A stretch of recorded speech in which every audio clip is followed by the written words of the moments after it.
The prayers of gamers around the world were answered when the Valve Steam Deck was announced.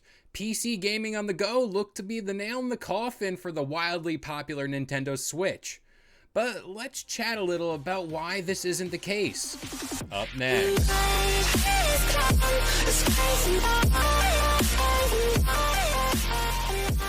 What up guys, this is Kalo. I'm here to give you the lowdown on all things gaming, and if you're new here, feel free to subscribe to this channel for weekly video game news content. Also drop a like on this video. And today's video is going to be a little different. While the gaming news is pretty slow as of now, watch, I just jinxed myself there. I really wanted to make a video talking about the Valve Steam Deck and really dive into if this is really the thing we'd all really hope for. So let's start off with what is considered to be the main driving point behind investments in consoles, and that's its price. And the Valve Steam Deck is no stranger to offering a variety to appeal to every kind of consumer out there.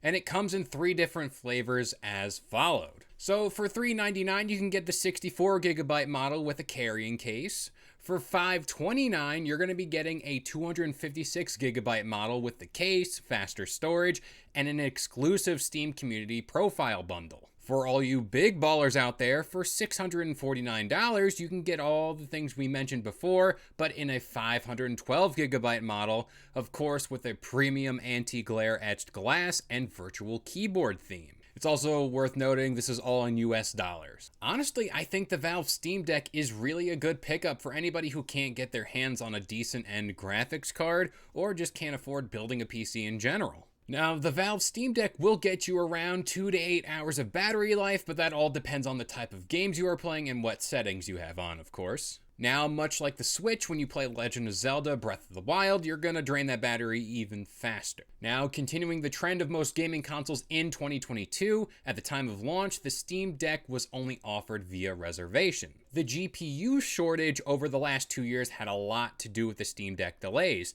as well as delays to the Xbox Series X and S and PlayStation 5, as modern consoles really depend on having those powerful chips to run modern games.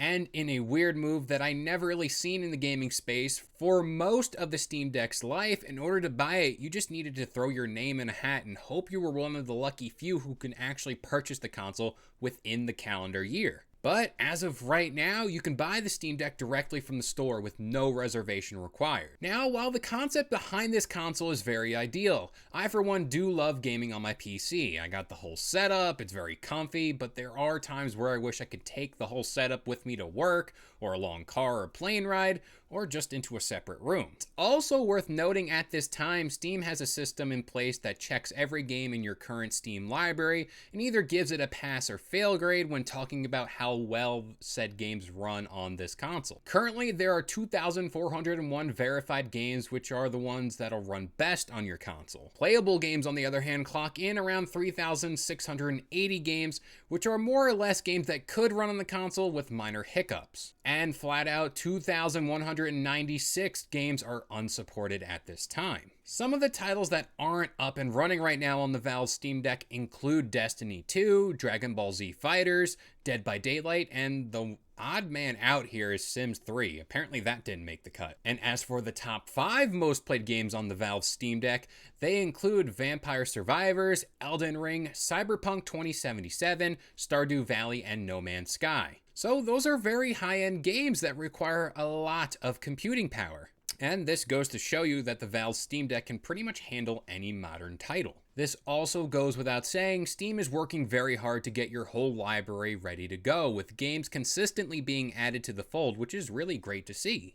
So as per usual, I will pass this question off to you guys. Do you ever see yourself really purchasing a Valve Steam Deck, and which model are you guys rocking with? And do you see the Valve Steam Deck as a competitor more to the Nintendo Switch straight up, or do you see it competing with more of the flagship models like the Xbox Series S and PS5? But that about does it here. I have been Kalo. I gave you the lowdown on all things gaming, and if you're new here, again, feel free to subscribe to this channel and drop a like on the video. But I'll see you guys next time.